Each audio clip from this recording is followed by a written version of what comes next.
আমরা পিবিআই যেটি চেষ্টা করি সেটা হলো যে মানুষ যখন আদালতের কাছে যায় তখন সে হয় সর্বোচ্চ হারায় অথবা তাকে অনেক প্রতিকূলতা ফেস করে সে আদালতের কাছে যায়।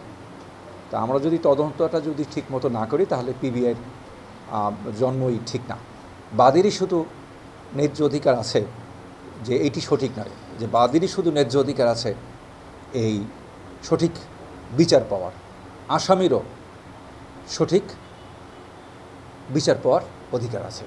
যখন এই ডিজিটাল আসে নাই তখনও বড় বড় মামলা সেই যুগে ফিরিয়ে আনতে হবে, কারণ এখন ক্রিমিনালরাও যারা অপরাধ করেন তারাও বুঝে গেছেন যে টেকনোলজি নিয়েও সবাই দৌড়দৌড়ি করে।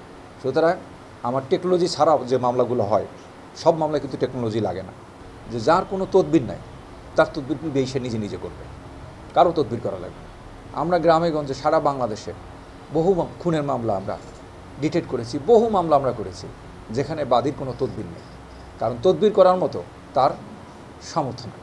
আমাদের মূল উদ্দেশ্য হলো যে তদন্তকে এরকম একটি জায়গায় নিয়ে যাওয়া যেখানে বিচার যখন শুরু হবে খুব দ্রুত যেন বিচারটি ঝুলে না থাকে। সেটি কিভাবে কি করা যায় আমরা সেই গবেষণা নিরন্তর করছি, এটি নিরন্তর গবেষণা করছি। কিছুক্ষণ আগেও আমরা জেলা পুলিশে বলে আসছি দীর্ঘ সময় যেন এই বিচারে ব্যয় না করতে হয়, সাক্ষ্য প্রমাণ সেইভাবে সংযুক্ত করা। তো এইটি সময় লাগবে, এগুলি অব্যাহত, এটি নতুন নতুন চিন্তাভাবনা।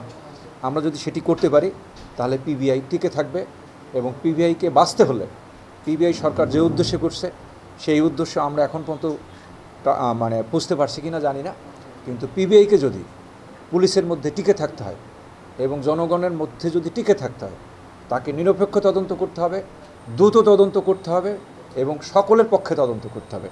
বাদীর যেমন ন্যায় বিচার পাওয়ার অধিকার আছে, বিবাদীকেও ঠিক রাখতে হবে।